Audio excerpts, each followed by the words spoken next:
One of the great personalities of the Western world, by the name Sir Bernard Shaw, he said, which has been recorded in the book The Genuine Islam, published from Singapore in the year 1936, volume number 1, page number 8, where he says regarding the Prophet ﷺ, he says, he should be called the savior of humanity. If a man like him were to be given the dictatorship of the modern world, he would solve all its problems and bring it the much needed peace and happiness. Subhanallah. A person, a think tank in the year 1936, when the world was witnessing the World War I and about to enter the zone of World War II, where millions were massacred across the globe.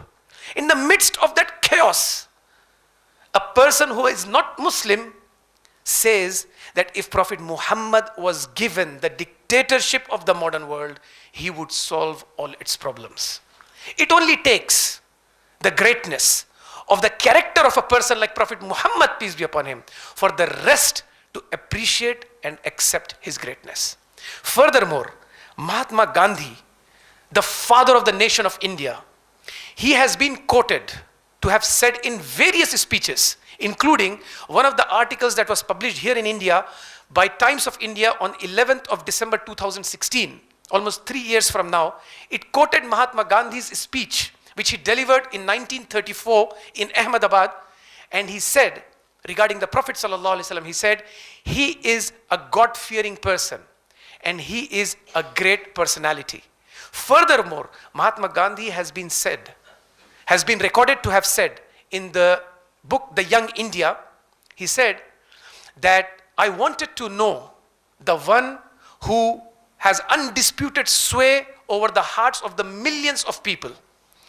I believe and I came to the conclusion that it was not the sword that won the place for Islam in those days in the scheme of life, but it was the rigid simplicity, the utter self-effacement of the Prophet, the intense devotion towards his friends and followers, his absolute trust in God and in his own mission. These, and not the sword, was the reason for the greatness of Islam. So I say, when one and all, the friends and foes, the followers and the others, are appreciating the greatness of a personality, it only shows the superiority of the divine religion of Almighty God, Allah subhanahu wa ta'ala. As Allah subhanahu wa ta'ala says about Prophet Muhammad, peace be upon him, in Surah Anbiya, Surah number 21, ayah number 107, وَمَا أَرْسَلْنَاكَ إِلَّا رَحْمَةً لِلْعَالَمِينَ. And we have not sent you, O Muhammad, except as a mercy for the entire world. This we spoke about the greatness of Islam. I say, the subject, Islam, the answer to Islamophobia, it is absolutely necessary that we continuously inform and educate the people around us about the teachings of Islam, the blessings of following Islam, and the greatness of Islam in order to tackle Islamophobia. Let us now look at the second sub-topic that I want to look into,